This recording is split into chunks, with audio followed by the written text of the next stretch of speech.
Hi guys, ngayong araw nga pala wala akong pasok kaya ayan medyo late na nga tayong gumising. Pagkagising ko nga nag-thank you sa akin sa Ate Saori kasi kahapon guys pagkatapos ko mag-edit pinag-drawing ko siya ng ilog at saka ng dagat. Assignment kasi nila sa school yun guys kung saan sila namasyal nung holiday nila. Bale ayan nakabihis na nga pala si Ate Saori at iatid na nga rin ni Mami Cherry sa baba lang ng bahay.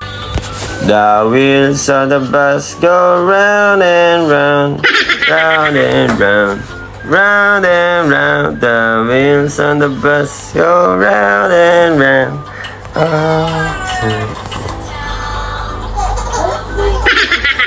Pagkapasok nga ni Ate Saori, si Seichi naman nga yung ginising ni Mami Cherry. Pinaliguan nga rin pala ni Mami Cherry ng mabilis yan guys. Tapos nag-almusal siya ng tinapay. Tapos yan ay atid na nga sa ano ni Mami Cherry. Yun nga lang biglang umiyak. Sabi niya nga na ako daw yung magatid sa kanya. Kaya ayun sinama ko na nga rin si Shinji. Tatlo na kami nagatid kay Seichi. Yun guys, atid namin si Seichi. Umiiyak kaya pumasok eh. So wala pala tayong pasok ngayon kasi may paparating nga na bagyo. Mukhang may lakas yung ulan mamayang tanghali. Kaya hindi na lang kami pinapasok. Sama natin si Botchok. Si Saori ay nakapasok na. At yun na nga guys, nung kasama na nga kami ni Botchok maghahatid sa kanya, tumigil na nga nang iyak to si Seichi. Ako na nga rin yung nagangkas kay Seichi guys dahil alam niyo naman may nakasabit na unggoy sa akin na yun si Botchok. Pagkadating nga namin dito, si Mami Cherry na nga lang yung pumasok sa loob dahil bibihisan lang naman niya si Seichi sa loob tapos iiwanan na rin. So dito na lang kami sa labas ni Botchog. Hintayin na lang namin si Mami Cherry kasi iatid lang naman si Seichi sa loob. Sino? Pagkabihis nga ni Seichi, ayun, inabot na rin niya sa teacher niya yung parang papel lang guys. So, parang attendance lang ata nila yun sa eskwelahan. Bago nga kami umalis, lumapit pa nga si Seichi dito sa gate. Kala ko nga iiyak, buti hindi naman. Bye-bye! Shinji, bye-bye. Bye-bye. Bye-bye. Igpaya sabi na. Gambate na. Bye-bye. Ito na yung mga bahay-bahay dito guys sa lugar namin. Wala nagkakamaritisan na no. Mga bahay-bahay dito sa Japan. Wala pala tayong pasok ngayon.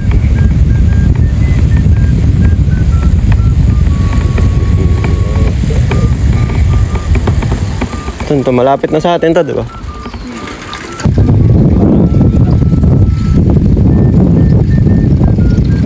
Bago nga kami dumaan muna kami dito sa may 7-Eleven, bumili lang kami ng pwedeng maalmasal. Bumili nga muna kami ng tinapay dito at saka ng maiinom kasi kapag umaga guys, wala rin kami masyadong gana kumain ng kanin. Ito nga, bilhin na naman. Almasal tayo ng tinapay guys. Wala pa kami gana kumain ng kanin. Ito nga pala yung mga nabili namin guys, yung manok ng 7-Eleven, tapos bumili rin ako ng kape guys. Itong nasarapan ako dito sa kape na to, kaya pangalawang bili ko na to eh. May nabili rin si Mami Cherry yung itlog dito, nilaga na yan kahit hindi nalutuin. Tapos ito naman yung curry pan guys, ito yung nabili ko para sa akin, may curry sa loob. Curry pan. Ayan na ito yung curry pan guys. Tinapay lang talaga siya na may kari sa loob.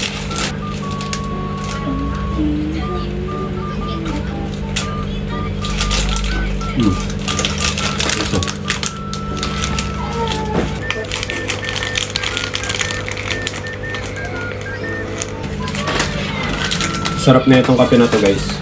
Try nyo to. Isang beses ko pa lang to na-try. Ito yung pangalawang beses kasi nasarapan ako. Wataboku coffee. Kasi Mami Cherry nagbabalat ng itlog. Binabalatan niya itlog na nilaga na nabili namin. Tamago. Ainti tamago.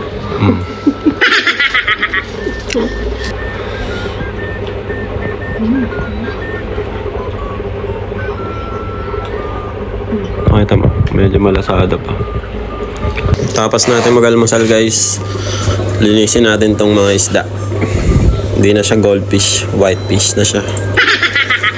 Una ko nga palang pinagagawa dyan guys, pinagtatanggal ko muna yung wiring baka kasi makakuryente ako eh. Pagkaalis ko nga ng mga wire, hinango ko muna itong mga isda, nilagay ko muna sa isang timba. Tapos ayan, kinuha ko na nga tong mini aquarium natin, binuhos ko na yung maruming tubig. Pagkabuhos ko nga ng tubig, tinanggal ko na rin yung mga nakadesign na bato. Ang dami kasi mga lumot-lumot. Tapos yung isang coral ribs dyan guys ay sobrang dumi din, napakadaming lumot. Kulay puti nga yung kaso nagiging kulay orange na siya kapag ka nadudumihan eh. Kaya kumuha nga ako ng maliit na brush dyan guys, pati nga yung aquarium, binrush ko na din yung mga singit-singit eh. Pati nga yung lalagyan ng filter guys, sobrang daming lumot. Siguro sa mga kinakain nila tapos dinudumi nila kumakapit dun. After 15 minutes nga guys, ayan, napalitan na nga natin ng tubig at saka malinis na rin yung mga bato. Hindi pa nga rin pala ako nakakabili ng filter guys, kaya nga yung filter dyan ay nilinis ko na muna para magamit ko ulit. Sa mga oras nga na to guys ay nakatulog nga pala si Mami Cherry at saka si Shinji. After ko nga maglinis ng aquarium ay nagising na nga rin to si Bochog, kaya lang parang kulang pa nga sa tulog kasi naghihilik pa eh. Naghihilik tuloy, naghihikab pala. At eto na nga guys, mag-aalas 12 na nga pala na ito, kaya inakaya ko na rin si Mami Cherry kumain. Bago nga kami kumain, ginawan muna ni Mami Cherry si Bochog ng laruan dito para hindi toyoin. Inangat muna nga namin yung higaan namin dyan, tapos nilagyan namin ng maraming bola para may mukhang mini playground si Bochog. Bale yun, ito pa rin yung ulam namin guys, yung sinigang yung niluto ni Mami Cherry kagabi. Medyo marami kasi ito guys, tsaka pa 2 araw talaga to, sayang naman kung di natin uubusin.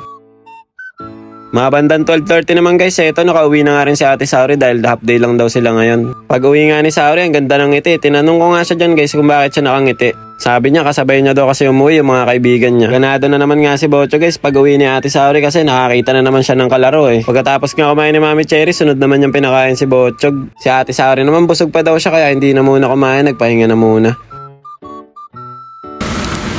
So yun guys, time check. Mag-alas 2 na pala ng hapon pero ayan. Sisimula na ata yung bagyo, no? Ang lakas daw ng ulan sa ibang lugar at saka ng hangin. Pero dito sa lugar namin na yan, medyo ulan pa lang naman siya. Wala pa naman siya yung malakas na hangin. So, napag-isip-isipan natin na pag mga ganitong panahon ay magluto tayo ng merienda.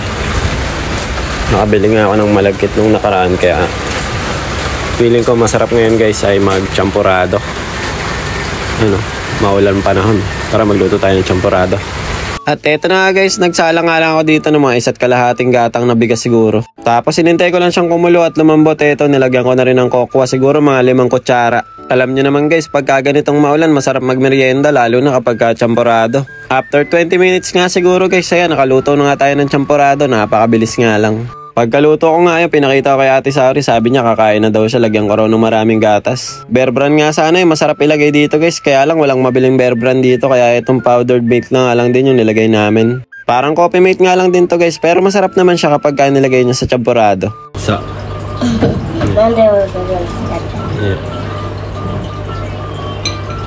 Do.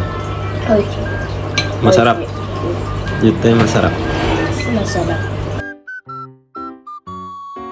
Maya-mayang konti nga nasundo na nga rin pala ni Mami Cherry si Seichi. Tuwan-tuwa nga nung nasa bahay na, kala mo nakalaya sa kulungan eh. Tara, merienda na tayo guys. Itadakimasu. Siya nga pala guys, si Seichi nga pala, ayaw niya ng champurado. Hindi ko alam kung bakit ayaw niya, sabi ko nga sa kanya chocolate siya na maraming gatas eh. Pero mukhang busog pa nga talaga si Seichi guys kasi sa eskwela nila kapag alas 3 meron silang merienda. Kaya nga kapag uwi niya sa bahay, busog pa talaga si Seichi. Dinaig pa nga nito ni Bochog guys, si Bochog tumitikim ng champurado eh. So paano guys, hanggang dito na lang muna. Kita-kits na lang ulit tayo next video. Yan eh, mata ne. Arigatou gozaimasu. Ngek ngek ngek. Bye bye.